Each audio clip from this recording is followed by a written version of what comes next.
Hello, I'm Dr. Gabriele and I want to speak with you about erotic powerplay.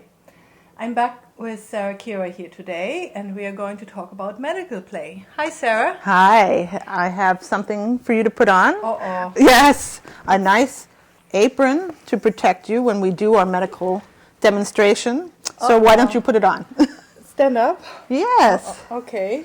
Okay, turn around and I will secure it. That feels like latex. And I recommend for couples to get themselves a little role-playing garment that they can use during their play. Makes it more ritualistic. Absolutely. Not only Fun. ritualistic, we know who's in charge then. The I person am. with the apron, right? Well, that's good. Okay, let me show Okay. you a few things. And we use the apron also for protection in case anything splashes or something gets on you. At least you're protected, that your clothing or your body isn't touched.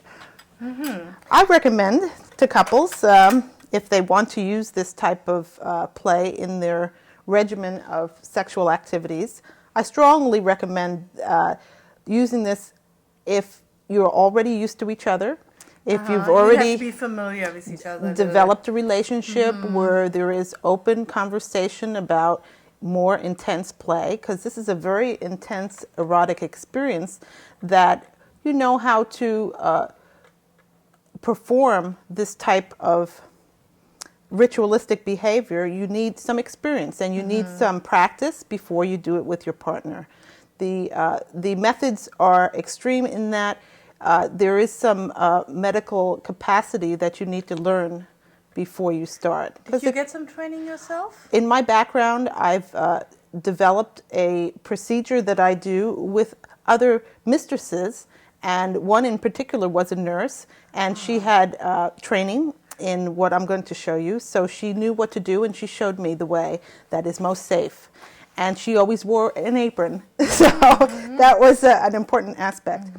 Also, some of the items here are contained in this is a waterproof metal container, but you can get a plastic container, and I recommend a container because then all your items are within something that you could put water in to sterilize. How do you sterilize it with water? You use very hot water with some salt. Salt neutralizes the germs and makes it kind of a solution of salt, like a cup of salt with very hot water, and you let your implements, and I'll show you the implements in a minute, but let them stand in your tray, it could be plastic or metal, for around 10-15 minutes.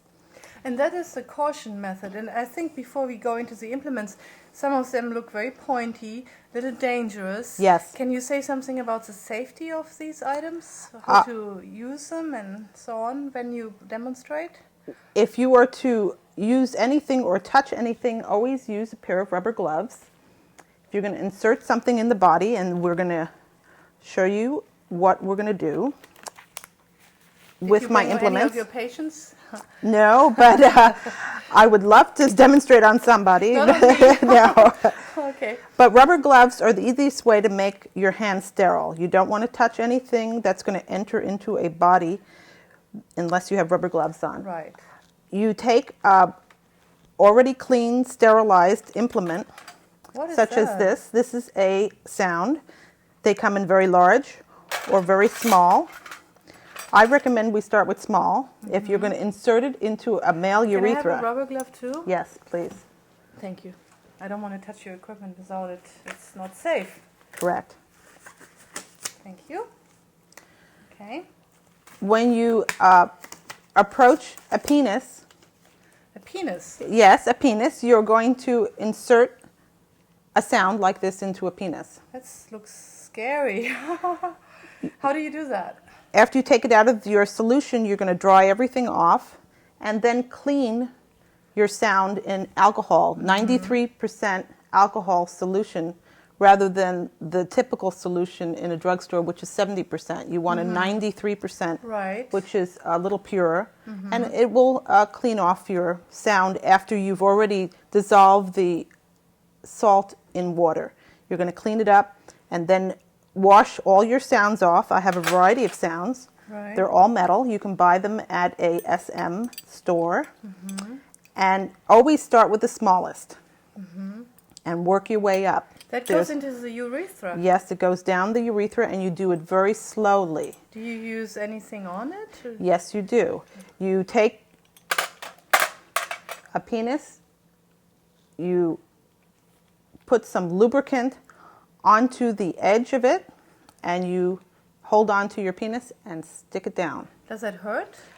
If you did it right, which is holding it at an angle, and the direction of the angle is from the stomach down to the testicles, so you insert it starting from the stomach down, it will not hurt. And I want to assure again the audience not to try this before having taken proper classes and training, wouldn't you say? Training is absolutely preferable, because you do not want to hurt your partner. It could be dangerous if Correct. you use it wrongly or too violently or the wrong item. Correct. So don't do that before you have training.